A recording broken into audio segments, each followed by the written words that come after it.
Hi pan people, good day and welcome back to our YouTube channel, Marjan's Garden. So ayan guys, morning ngayon and kumusta kayo? Kumusta yung araw nyo? Sana ay nasa mabuti kayong kalagayan. So dito naman po sa place namin ay safe naman. At maaraw ngayon pero kahapon guys, grabe yung ulan. Ayan, and diniligan ko na rin itong ating mga succulents kahapon kasi sobrang lakas ng ulan. So nagsahod ako ng water and then yun yung pinangdilig ko sa kanila. Kaya ayan o, parang sila, parang fresh na fresh kasi nakainom sila ng rainwater kagahapon. Ayan, so ito pala guys ay request ni Ma'am Blanca Agaraw. So mega love shoutout sa iyo ma'am. And ang request niya guys ay makita ko yung mga agaboides ko na mababait na natitira dito sa akin. So nandito yung aking mga agaboides. Ayan, dito. Kunti na lang to guys na agaboides ko na to guys. Ayan, so ito siya. Ito yung ating napakatagal na nito sa akin guys. And lumaki na siya sa akin si Black Knight. Ayan. Tanggalan natin ng dry leaves. Ayan, ito si Black Knight to. Agaboides Black Knight. Ayan, maliit lang to guys yung nabili ko kay Ma'am Chanel before. Ayan, ano siya, dehydrated siya. Nagko-color yung kanyang mga tips. Ayan, kasi dehydrated talaga siya guys. And ayun, kahapon nga talaga ako sa kanila, as in buhos yung ginawa ko sa kanila guys. Kaya nakainom sila ng water. Ayan.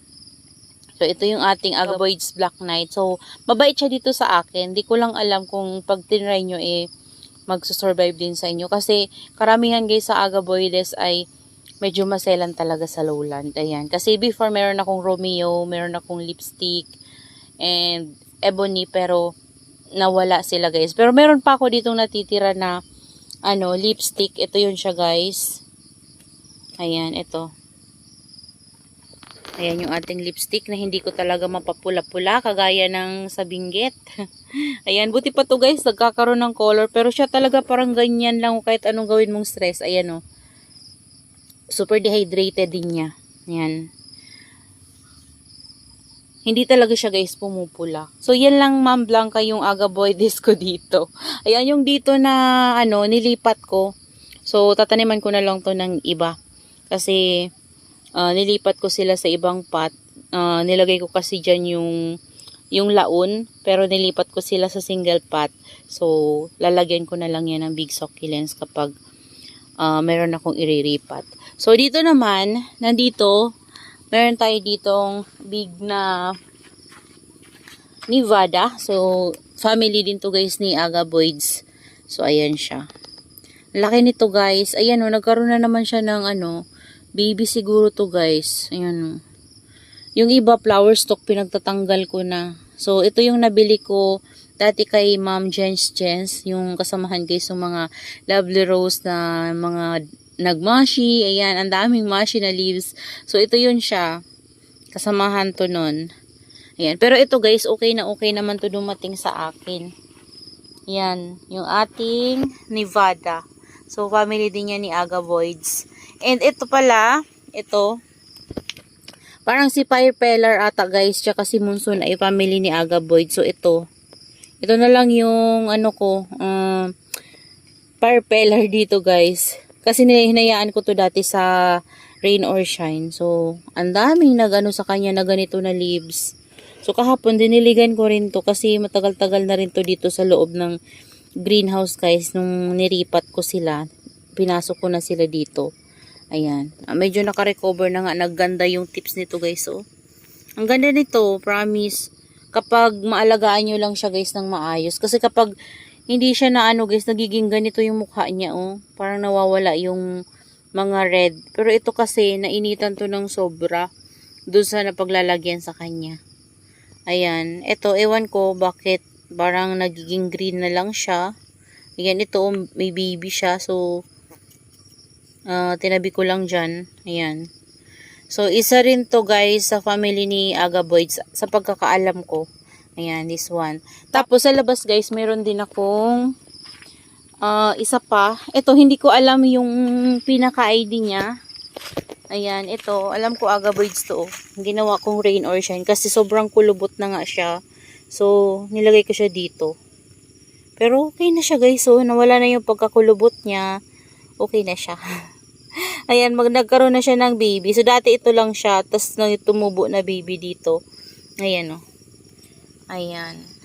Hindi ko alam yung pangalan nito. Simula pa nung nabili ko siya, hindi ko talaga alam yung pangalan niya. Akala ko siya si Ebony dati. Pero, nung nagtagal siya sa atin guys, parang nag-iba yung mukha niya. So, hindi ko alam kung sinong agaboides to. So, yan lang Ma'am Blanca yung agaboides na meron ako dito sa aking garden. So, hindi na rin ako nagko-collect ng agaboides kasi medyo maselan talaga sila dito sa lowland. So, sayang yung pera kapag bili tayo ng bili ng ng agaboides. Medyo pricey pa talaga sila.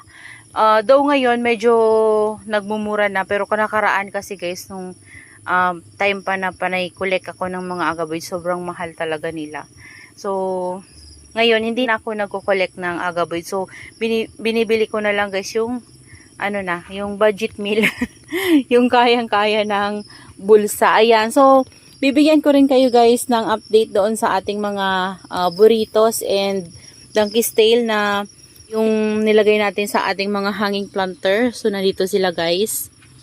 Ayan. Alam nyo ba guys, nakakapagod to kasi everyday yung pag-spray ko sa kanila. So, kahit na everyday ko sila guys in-sprayhan, minsan nakikita ko kulubot pa rin. So, ginawa ko kahapon, binuhusan ko sila guys. So, kasi hindi talaga enough yung spray lang guys. Pero, ayan okay na sila guys. Gusto talaga nila guys yung tubig. Mahilig sila sa tubig.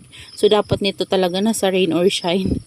Pero, dito ko sila guys gustong ilagay kasi gusto ko magti-trail sila dito. So, yung mga dati kong mga donkey's tail at mga burrito. So, mga kinuhanan ko na rin sila guys ng mga propagation. So, kaya dumami sila ng ganito Yan, pinag-iwa-hiwalay ko kasi gusto ko silang maparami. Ayan. Ito makapal na to guys mga pinugutan ko rin to dati. Ayan siya. Ayan. Ito yung malaking nakakalbo na guys. Kasi palagi ko siyang nasasagi. Dito yan sa may harapan. So, nilipat ko siya dyan kasi lagi siyang nasasagi.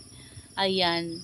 Yung ating doon, string of tears, hindi ko na alam guys kung okay pa ba siya kasi hindi ko talaga siya malapitan. So kahapon ginawa ko para madiligan ko lang siya.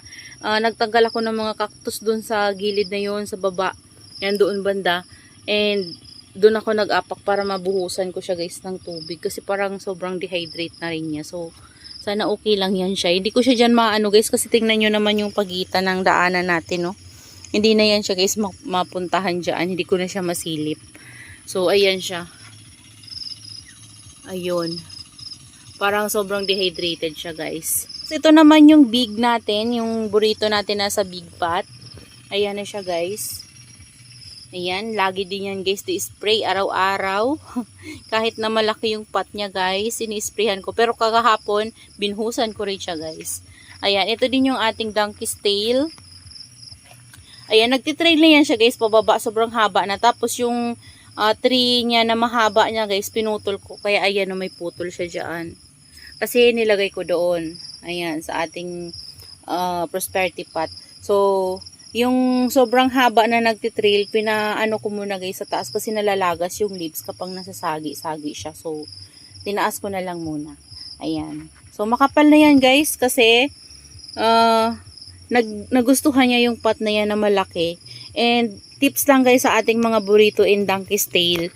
Gusto pala nila guys yung lupa. Ayan. So kasi ito hindi lahat ng nilagay ko sa kanya ay rice hull. So nilagyan ko siya ng compost ng carabao manure. And then yung mga sa sinunugan ko guys na nag-ash na basa yun, na ulanan. Tapos na-stuck siya doon. So, naging, na siya guys, naging lupa na. So, itim na itim siya talaga. So, kinuha ko yun guys, nilagay ko dyan. Tapos, nilagyan ko siya ng rice hull. Hinalo-halo ko yun guys. Tapos, yun, nilagyan ko rin ng lupa. And yun guys, nagustuhan talaga nila. Kasi before talaga na, din ako dito sa ating donkey's tail and burritos. Kasi lagi silang nalalagasan. Ayun, kaya, naisip kong lagyan sila ng ganun. And nagustuhan talaga nila guys. Ayan. Pwede rin kayo guys, gumamit ng, vermicast and then coco peat.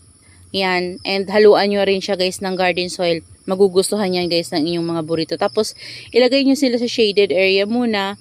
And then, kapag naka-adapt na sila dyan sa place nyo guys, yun, unti-untiin nyo na sila guys ilagay sa initan. Ayan. Dito guys, sa initan sila. O, tingnan nyo yung nalalagyan ko sa kanila. Ayan. Dito sila sa tapat ng walang net. Pero, okay, nagugustuhan nila. Kasi yung gamit ko na pating mix na gustuhan nila guys. Ganon din guys yung ginawa ko dyan, no. Yan, yung mga yan, meron yan laman nung pinaglalagay ko doon sa ating mga big pot.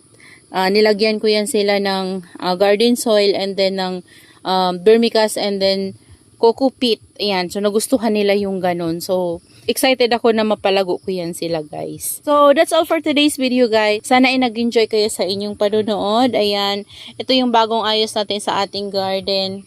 And that's all for today. See you on my next vlog. Happy gardening everyone. Bye-bye.